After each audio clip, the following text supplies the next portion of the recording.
Bonsoir à tous. Alors on est ce soir au 37e Siyum Rambam. Alors Siyum Rambam c'est quoi? C'est que tous les ans, comme vous devez le savoir, il est important de faire le tour sur tous les commandements. Alors qui a fait vraiment un petit résumé entre guillemets de tous les commandements? Il y a le Shulchan Aruch qui a été écrit par Rabbi Yosef Karo. Après il y a l'Admorazaken, donc le rabbi qui a fondé Chabad, qui a fondé la Chassidut Chabad, qui lui aussi a écrit le Shulchan Aruch. Et donc on peut retrouver un peu les deux ensemble. Il y a le Rameau qui a fait partie aussi du Shulchan Aruch, c'est la partie Ashkenaz. Mais en fin de compte, apprendre tout le Shulchan Aruch, c'est pas évident. Il y a aussi le Kitzur Shulchan Aruch. Kitzur Shulchan Aruch, c'est un résumé des livres des lois. Ce qui est très bien pour connaître. C'est vraiment le best-of. Ouais. Ça, c'est vraiment, en plus, il est en hébreu et en français, donc c'est vraiment super intéressant de le lire, d'apprendre, de savoir, généralement parlant, de quoi on parle. Et puis, il y a aussi le Rambam, Maïmonide, que dans son histoire, il a pris une bonne partie de sa vie. Je ne sais pas si vous connaissez un peu l'histoire de Maïmonide, il a dû se sauver parce que, pas seulement par les Arabes, il était embêté, mais même par les Juifs, il était embêté. Parce que les rabbins, au début, n'étaient pas d'accord avec son travail. Et ça a pris beaucoup de temps avant que, etc., parce qu'il y a eu un moment où les Juifs ont été obligés de se convertir, que ce soit au christianisme, que ce soit chez les musulmans, etc. Et donc, il a écrit une lettre en disant que ne vous inquiétez pas si vous avez été obligé de vous convertir, c'est pas pour ça que vous n'êtes pas juif. Et donc, ça fait une sorte de tollé, parce que d'un côté, on n'a pas le droit de se convertir, et on doit être prêt à mourir pour le faire, mais pas tout le monde a réussi à le faire. Il y en a beaucoup qui se sont convertis, même s'ils faisaient la Torah. Ils essayaient de garder un peu Shabbat, ils essayaient de faire un petit peu Kiddush, etc. C'était pas évident pour eux, donc ils étaient tristes d'avoir en fin de compte, comment dire, un peu, ils avaient lâché Dieu. Et donc ils ne savaient pas quoi faire, est-ce qu'ils avaient une possibilité de repentance ou pas. Et il leur a redonné espoir. Donc ça a donné beaucoup de flammes à beaucoup de juifs, et de l'autre côté, une grosse partie de ces travaux a été un petit peu mis de côté par beaucoup de rabbins à cause de ça. Et il n'y a pas que ça, il y a beaucoup d'histoires de ce gars qui s'est retrouvé en Égypte, alors qu'on a appris aujourd'hui dans les 613 commandements qu'on n'a pas le droit d'habiter en Égypte. Donc il y a vraiment beaucoup d'histoires autour de Maïmonide. Et puis en fin de compte, il a fait beaucoup de travaux, beaucoup de livres extraordinaires, comme le Guide des Égarés. Et il a écrit aussi ce qu'on appelle le Rambam. Vraiment, le Rambam, ça veut dire, il a fait un livre où dedans est résumé toutes les lois de la Torah, et de façon à ce qu'on peut les comprendre facilement avec comment on doit les faire en fin de compte. De l'autre côté, c'est pas évident parce que, est-ce que c'est le Shulchan Aruch? Non. C'est-à-dire qu'on ne peut pas se baser en fin de compte sur la loi fixe de faire comme lui. Mais par contre, lorsqu'on prend des décisions à l'Afrique, on peut se baser sur lui pour avoir son avis, pour après choisir en fin de compte qu'est-ce qu'on fait. Mais le Rabbi de Lubavitch nous a demandé, depuis maintenant 37 ans, de l'apprendre tous les jours, un ou trois chapitres du Rambam, pour finir en 10 mois, 10, 11 mois, ça dépend le cas, de finir en fin de compte une fois par année tout le Maïmonide, ce qui nous permet d'avoir une connaissance générale sur toute la Torah. Ce qui est extraordinaire. Et cette semaine, nous sommes aussi au Rambam. Donc regardez là sur la première page, vous voyez à gauche, en 5744, en 1984, le Rabbi a instauré l'étude quotidienne du Rambam. Cette étude englobe à la fois toute la Torah et tout le peuple juif, révélant ainsi leur unité intrinsèque. Donc on a le Rabbi à gauche, et puis on a le Rabbi quand il est en train de se préparer à faire le Siyum, donc la première année où vraiment il a fini l'étude du Rambam. Ça c'était la photo de la conclusion du premier cycle. Et puis, ça a été fait plus tard à Fès, devant la maison du Rambam, au Maroc. Et puis après au Caire, carrément en Égypte, dans la synagogue du Rambam, où ils ont fait la première conclusion du Rambam. Donc c'était vraiment une fête très importante. Alors on va faire ce soir la conclusion du Rambam, qu'on a étudié depuis plus d'1 an, et on va pouvoir recommencer à zéro avec la première halakha. C'est intéressant. Alors on va faire donc la dernière. La dernière se trouve à droite, le Siyum, la dernière halakha du Rambam dans Ilchot Melachim. Donc c'est Sefer Shoftim Ilchot Melachim ou Milchamot, Perek 12 halakha he. ובאותו הזמן לא יהיה שום לא רע ולא מלחמה ולא קינה ותחרות שהטובה תהיה מושפט הרבה וכל המדענים מצויים כעפר ולא יהיה עסק כל העולם אלא לדעת השם בלבד. Donc on est à l'époque où il n'y aura plus de famine, c'est-à-dire qu'il y aura à manger pour tout le monde. On y est, sauf que maintenant ils ne donnent pas cette nourriture, ils la jettent, malheureusement. Ça c'est écrit aussi dans la fin de Sota, si je ne me trompe pas, ou fin de Sanhedrin, qu'il y aura un moment où il y aura assez à manger, mais que ce sera jeté. Chaval, dommage. Ça sera jeté, ça sera aussi hors de prix. Exactement. C'est bizarre. Alors qu'il y a assez pour tout le monde. Mais là, on va parler de la partie qui est après, donc bientôt, où on arrive à l'époque de Mashiach. Ni famine, ni guerre, ni jalousie, ni rivalité, car les bienfaits seront distribués en abondance et les délices trouvés comme la poussière. Alors, qu'est-ce que va faire le monde? C'est un peu la question, vous savez, il y a pas longtemps à la radio, on m'a appelé parce qu'ils avaient une gros souci. C'était Bel RTL, Dafka. Et ils m'ont dit, voilà, avec tous les trucs de moderne, on fait des robots, etc. Mais alors, aujourd'hui, les gens n'ont plus besoin de travailler. Qu'est-ce qui va se passer dans 20 ans? C'est pour ça qu'il faut acheter les actions Netflix. C'est ça, exactement. Les gens, ils vont faire que ça, que Netflix. Moi, j'ai acheté tout le les temps. actions Netflix. Sérieux? Ouais. Ah ouais. Bravo. C'est ça. Ah bah, ça je monte, ça conseille monte. toujours d'acheter. Même si ça a Streaming, beaucoup grimpé. c'est gratuit. Hein? Streaming, c'est gratuit. C'est pas gratuit, mais c'est pas cher. Voilà. Tout Et est on relatif. prend un abonnement à $10 par mois et chut, Et voilà. faut acheter, Gérard. Alors, de l'autre côté, qu'est-ce qu'on va faire? Alors, une des réponses les plus classiques, les plus simples, c'est que, en fait, le monde, comme Dafka, on était en vacances cette année du côté du sud, dans la Loire, ils ont expliqué qu'il y avait quelqu'un de vraiment un génie qui a réussi à trouver comment faire pour aider à ce que les enfants n'ont pas à travailler dans les usines et créer une machine qui va faire le travail des enfants. C'était dans le moment des tisserands pour tisser, etc., la laine, etc. Et ils ont expliqué qu'en fin de compte, tout ce qu'il a réussi à faire, c'est qu'il y ait plus d'enfants dans les usines qui travaillent avec ces machines. Parce que, eh bien, ça permet de faire plus vite le travail, et donc ils en font fait fonctionner plusieurs machines, et donc à la place de faire travailler des enfants dans la manuelle, ils ont fait travailler les enfants dans la machine. Et donc en fait le problème c'est qu'aujourd'hui les gens, ils construisent des machines, des choses qui leur permettent de ne moins travailler, ils vont travailler plus avec ces machines. Et puis au bout d'un moment, ils vont se rendre compte qu'il n'y aura plus besoin d'humains. Et là ils n'auront plus de but dans la vie. Puisque pour l'instant, le but de tout le monde, dans le monde en règle générale, c'est travail, mettre au boulot dedans. Il n'y a aucun autre but. Ils naissent pour travailler, qui vont pouvoir profiter de leur maison, de leur voiture, ils sont contents, puis ils vont dormir, et ils savent recommencer, puis ils vont partir, et puis c'est les enfants qui continuent. Et c'est triste parce qu'en fin de compte, il n'y a aucun but dans la vie. Aucun. Et c'est un gros problème. C'est que les économistes ils ont décidé de taxer les robots et les machines. Ah ouais, obligé. Ça permettrait de faire vivre ceux qui travaillent plus. Ah ouais. Alors, Amazon. Tu connais Amazon? Bien sûr. Tu connais la bénédiction après que tu as acheté sur Internet? Il faut faire le birkat Amazon. Ah ouais. Très bon. Eh bien, Amazon. Il vit avec les drones là. Ouais, non, il y a ça, mais surtout, ils ont maintenant, aux États-Unis, ils ont ouvert le premier magasin sans caissière. Ah ouais. Tu Si vas dans le tu magasin. prends, tu fais claque et tu payes. Tu payes pas? Ah, tu payes pas. Tu payes automatiquement. C'est-à-dire que tu prends un produit de l'étagère Ah ouais. à travers une technologie que je ne comprends pas. Ça se débite automatiquement de ton compte. Donc, tu prends et tu sors du magasin et tu as payé. Et c'est Plus de payé. caissière. Mais il faut quand même savoir qu'il y a 2 millions de caissières aux États-Unis. Ah ouais, donc s'ils font ça partout, c'est une catastrophe. Il y a 2 millions de caissières en Europe. Non, je donne ça comme exemple parce que Ah, ça c'est va un être parfait catastrophique. exemple. Mais les avocats, c'est le même problème. Avec les plein sites de domaines. internet qu'ils ont fait, tout est en train Les de. rabbins. On a toujours besoin. Bon, Hachem. Il n'y a pas un robot rabbin?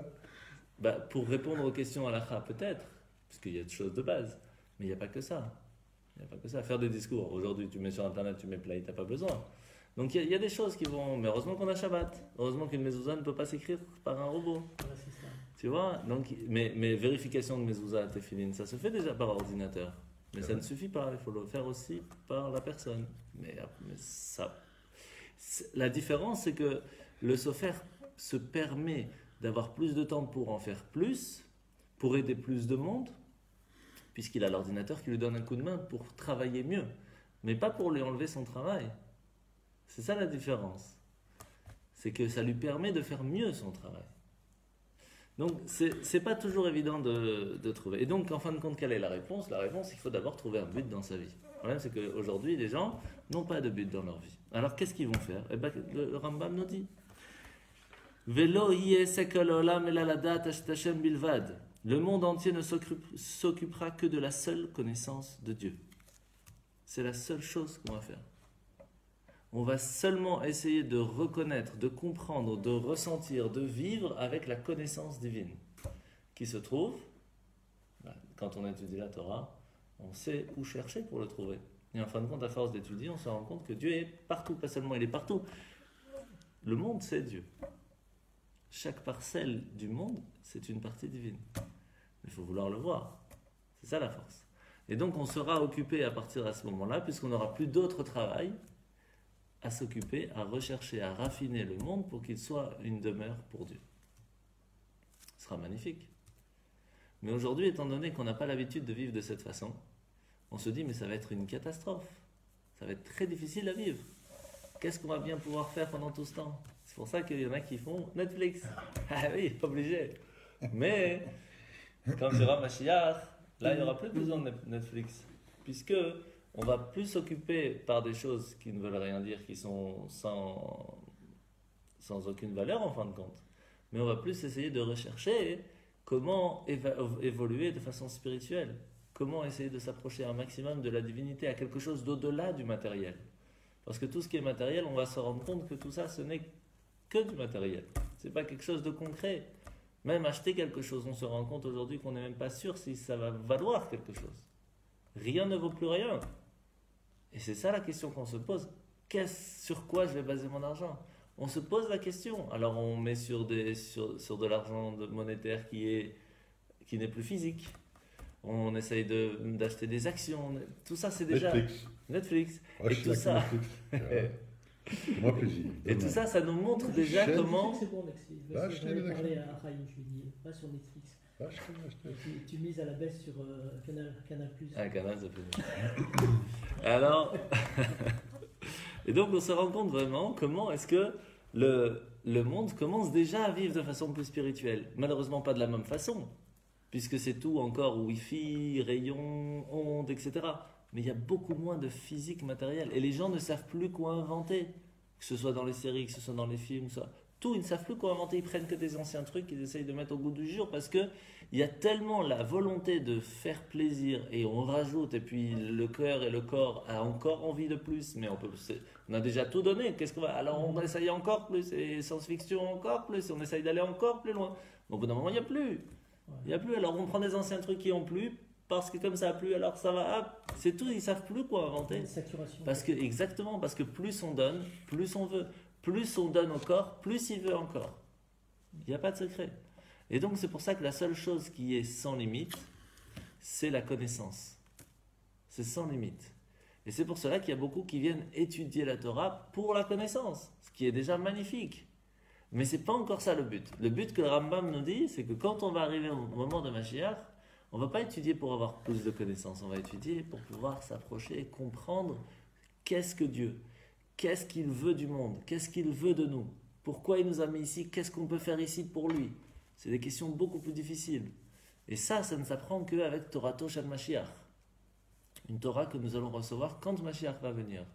C'est la même Torah, sauf que c'est la façon secrète qui s'y trouve à l'intérieur qu'on va pouvoir dévoiler et qu'on peut ressentir déjà un peu aujourd'hui grâce à la Chassidoute.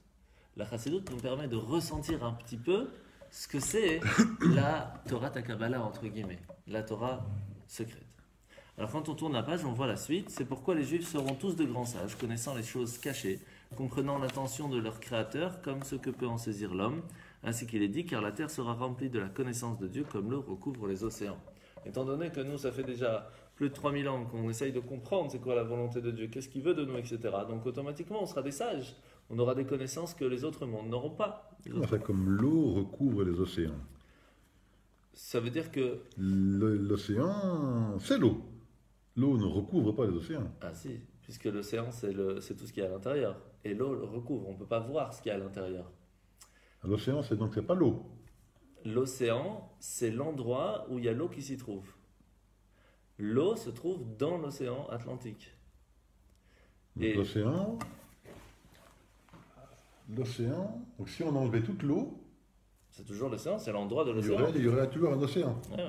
Sans eau. Regarde, ici il te dit Kamaim layam mechassim. Comme l'eau cache l'océan, la mer. En fait, qu'est-ce que ça veut dire? Pourquoi on ramène souvent l'histoire de l'eau et de l'océan?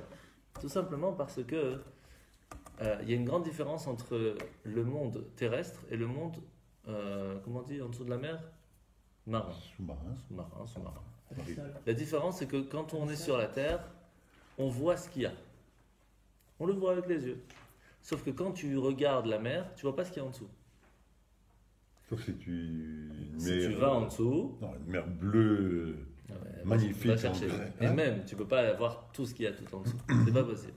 Donc en fait, l'eau de l'océan, si tu veux, cache ce qu'il y a à l'intérieur vraiment de la mer. Donc c'est un peu l'histoire de dire, aujourd'hui nous voyons des choses et on pense voir tout. Mais en fin de compte, on ne voit pas la vérité.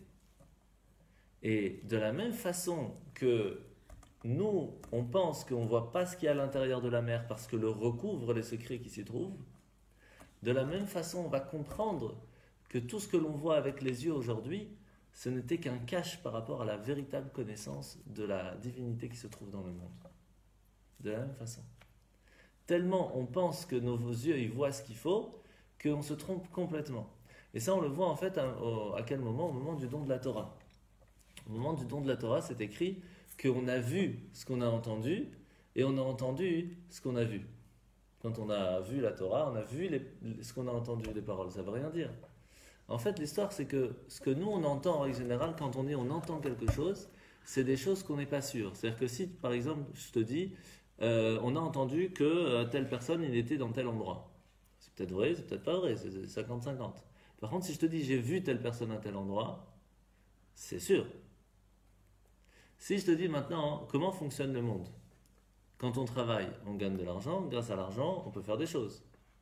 Si je te dis, c'est pas comme ça que le monde il fonctionne. Pourquoi? Parce que la Torah nous dit que c'est pas comme ça. Quand tu as fait une bonne action, Dieu te donne à trouver le bon chemin pour faire le bon business.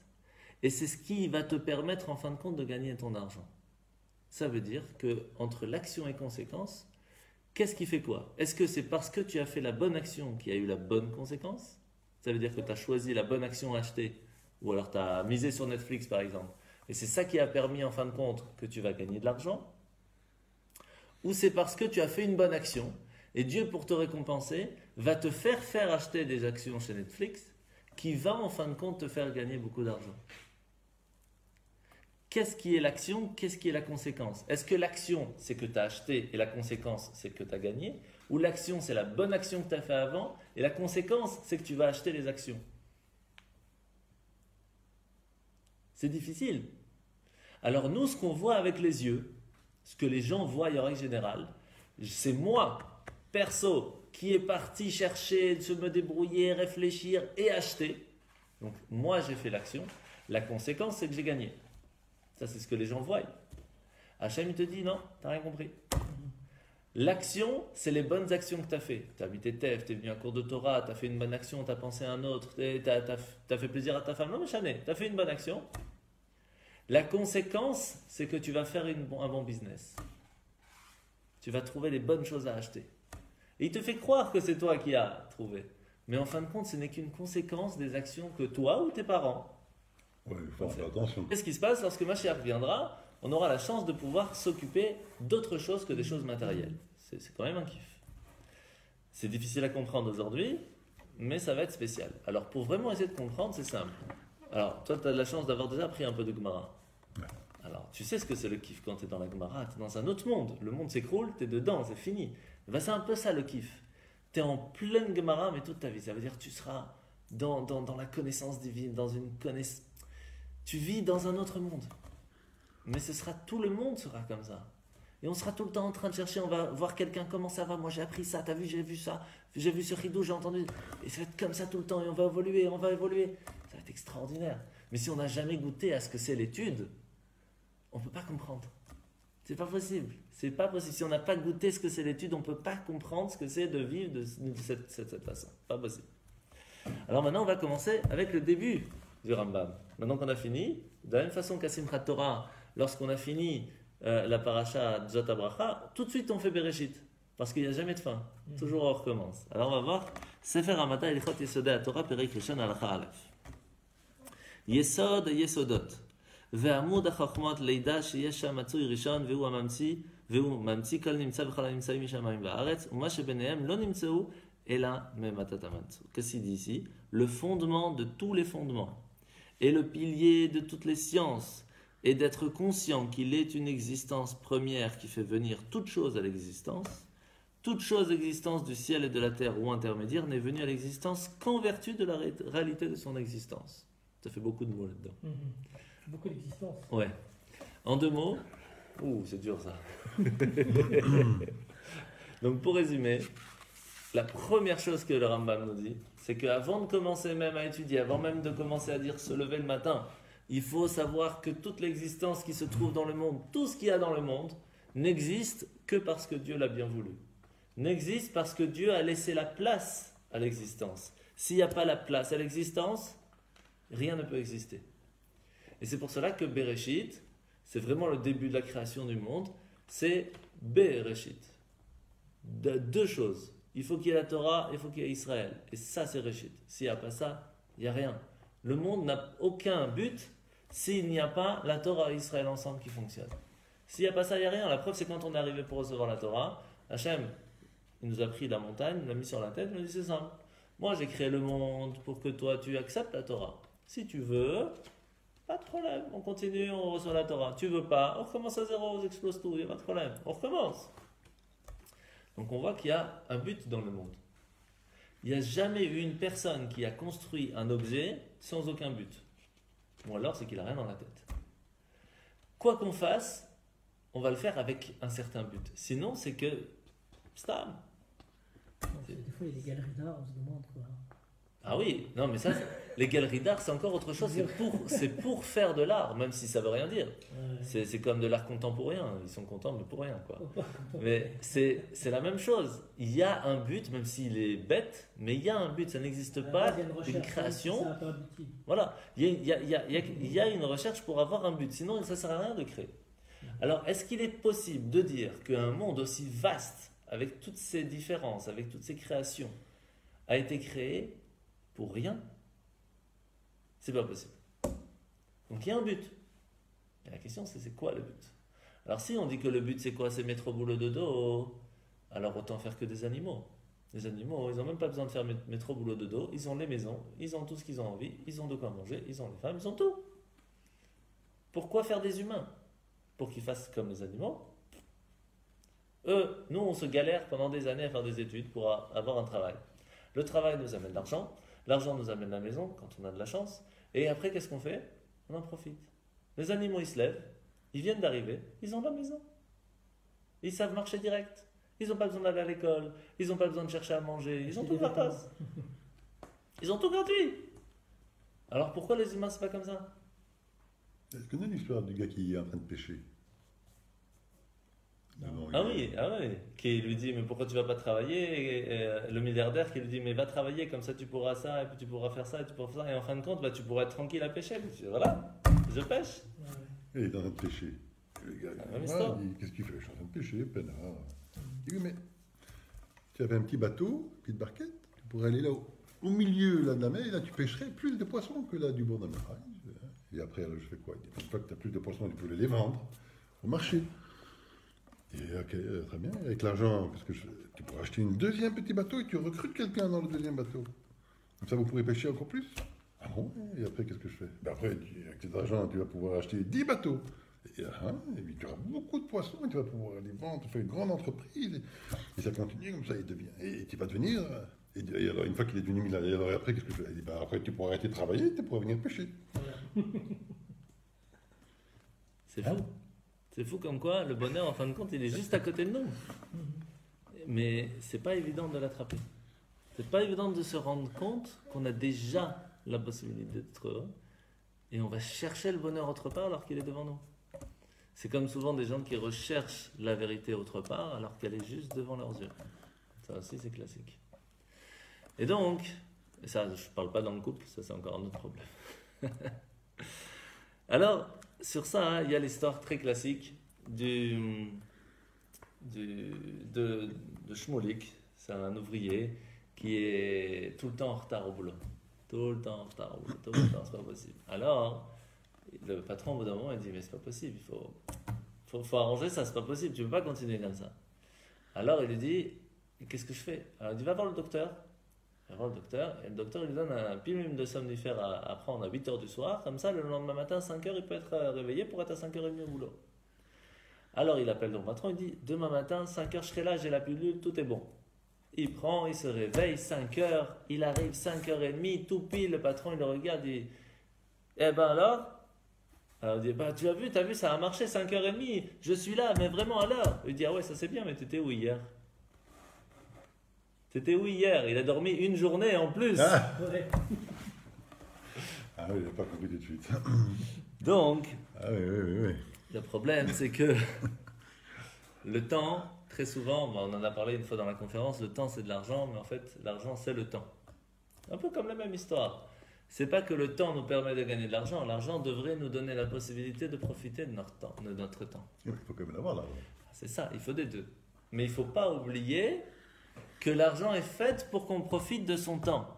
Et si on oublie ça, on aura en tête que le temps c'est l'argent. Et on va oublier le but. Et au bout d'un moment, on va faire que travailler, on va oublier de profiter de cet argent. C'est ça le problème. Et donc, de la même façon, il faut savoir qu'en règle générale, dans la vie de tous les jours, on a la moitié c'est fait pour dormir. Il y a un quart qui est fait pour s'amuser, pour papoter, pour attendre dans les files des magasins, attendre sa femme à la maison, etc. Et il y a l'autre partie qu'on travaille, on fait quelque chose, entre guillemets, on vit. Si on prenait une petite demi-heure de notre temps dans la journée, avec tout le temps qu'on perd, une petite demi-heure de notre temps pour apprendre un petit peu du Rambam, pour apprendre un petit peu qu'est-ce que la Torah, qu'est-ce que Dieu veut de nous, etc., mais on pourrait avoir des connaissances inimaginables. Mais cette demi-heure, le Yetzirah ne veut pas nous la donner. Parce qu'elle sait qu'elle vaut des millions. C'est une demi-heure, mais ça vaut énormément. Et c'est ça le problème du temps. C'est qu'en fait, on a la possibilité d'utiliser notre temps comme on veut, mais en fait, on ne nous le laisse pas. Alors, comment faire? Il y a en fait, vous connaissez Big Ben? À Londres. L'horloge est tout en haut. Et le problème, c'est qu'au bout d'un moment, les gens, ils devaient à chaque fois changer leur montre parce qu'elle n'était pas à l'heure par rapport à Big Ben. Et à chaque fois, il fallait lever la tête, le torticolis et tout. Alors ils sont partis voir le président, la reine, ils lui ont dit il faut baisser l'horloge, c'est galère à chaque fois, comme ça, c'est pas bon. Après que l'horloge est devenue plus petite, quand ils regardaient leur montre, c'était pas bon, à la place de changer leur horloge à eux, ils changeaient l'horaire de l'horloge générale. Et au bout d'un moment, à force de changer, ça ne marchait plus. Qu'est-ce qui s'est passé? C'est que nous, on a une horloge, c'est le ciel. C'est elle qui nous dit quels sont les horaires. Il y a l'horaire de Shabbat, il y a l'horaire des fêtes, il y a l'horaire pour se lever, il y a l'horaire pour aller dormir, il y a l'horaire pour prier, il y a l'horaire pour manger, il y a des horaires. Au bout d'un moment, on dit torticolis pour voir Dieu, c'est loin, amène Dieu ici. Et à la place de regarder la montre et de mettre en ordre notre montre, on dit Hachem, arrange un peu. Shabbat, enlève un peu. Shabbat, c'est pas grave, demain. C'est la brocante, si tu rigoles. Et donc, au bout d'un moment, on commence à changer plus l'horaire de Dieu que notre horaire à nous.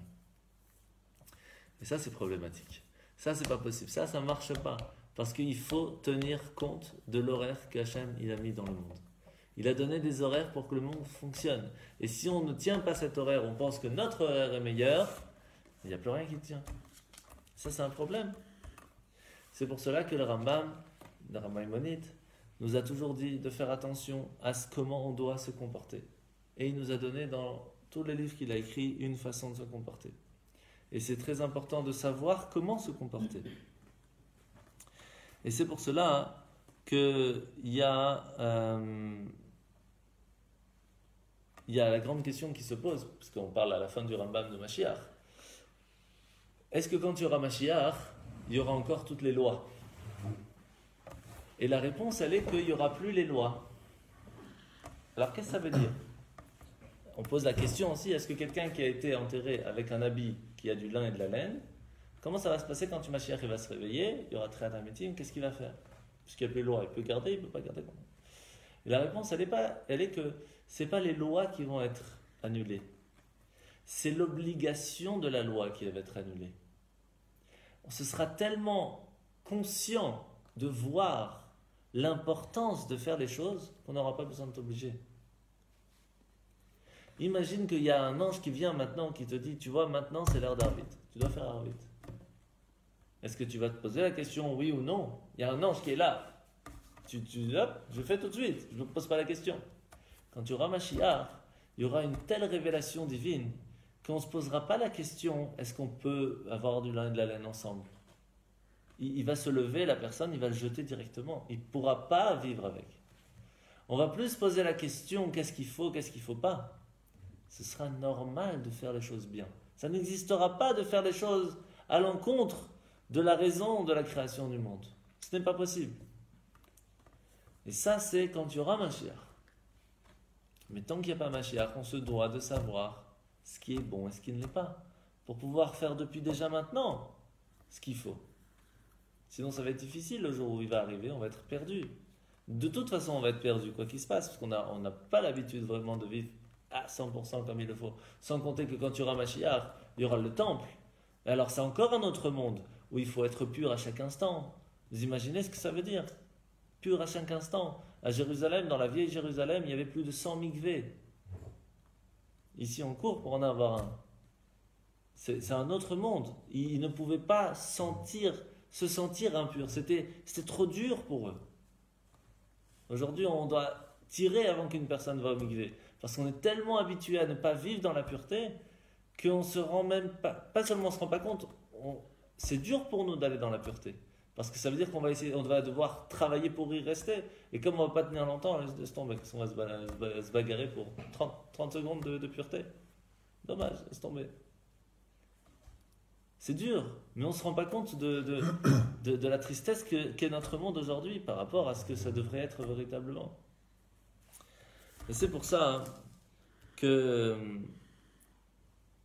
comment il dit,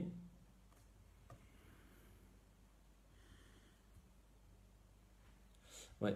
Donc on va finir avec cette belle histoire du Rav Yosef Yitzhak Jacobson, qui avait un ami de nom de Gary Torgo, qui était le Menael, donc le directeur de la banque de Midland, au Michigan. Et ce Gary là était Shomer Shabbat, il mettait les tefilines, etc., etc. Est arrivé un jour où une personne assez âgée avait pris plus tôt dans sa vie une alva, donc un prêt pour acheter une maison.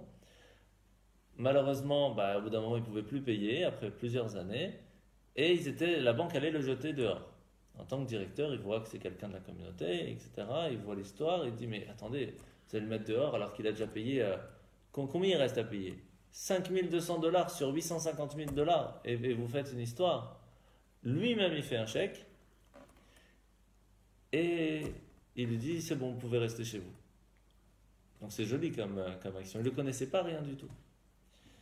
Plusieurs années plus tard, cette personne, elle monte au ciel. Et il laisse un testament.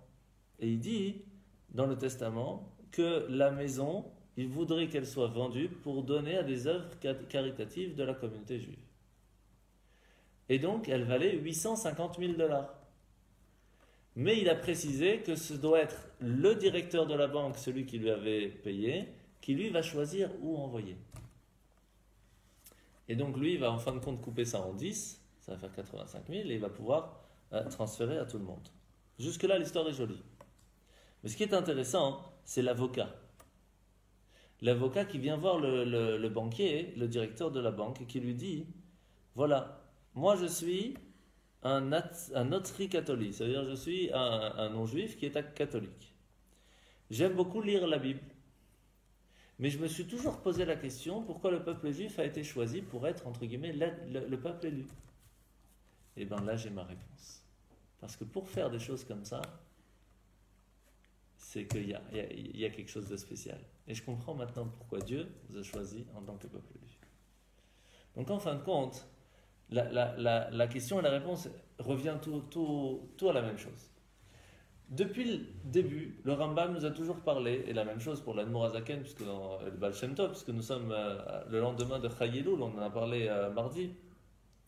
Chai Elul, c'est le jour de la naissance du Baal Shem Tov, qui est le fondateur de la Chassidut. Et chaque fois qu'il parlait, chaque fois c'était « nous sommes tous unis, on doit être tous ensemble, il faut unifier le peuple juif, il n'y a pas de différence, on doit tous travailler ensemble pour le même but, et lorsqu'on est pour le même but, c'est ce qui nous permet d'être unis. » Et à partir de ce moment-là, on peut véritablement faire la raison pourquoi Hachem nous a choisis. Seulement comme ça, on pourra réussir.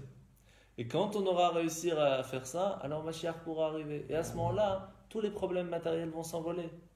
Il n'y aura plus aucun problème matériel, parce qu'on va comprendre que tout ça n'a plus de valeur en soi. La valeur du matériel sera là pour nous aider à faire le spirituel.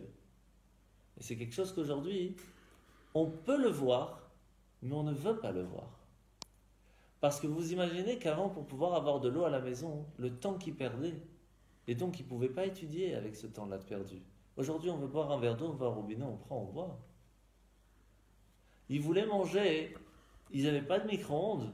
Le temps qu'ils perdaient à la place de pouvoir étudier, qu'ils devaient pour préparer à manger, aujourd'hui on met au micro-ondes, on mange tchic-tchac et c'est fini, on peut continuer à faire des choses. Mais à la place d'utiliser ce temps pour faire des bonnes actions, on l'utilise pour faire autre chose. Et c'est ça qui est dommage. C'est ce temps qui est perdu, qu'on a gagné grâce à la modernité, qui est perdu à cause de la modernité.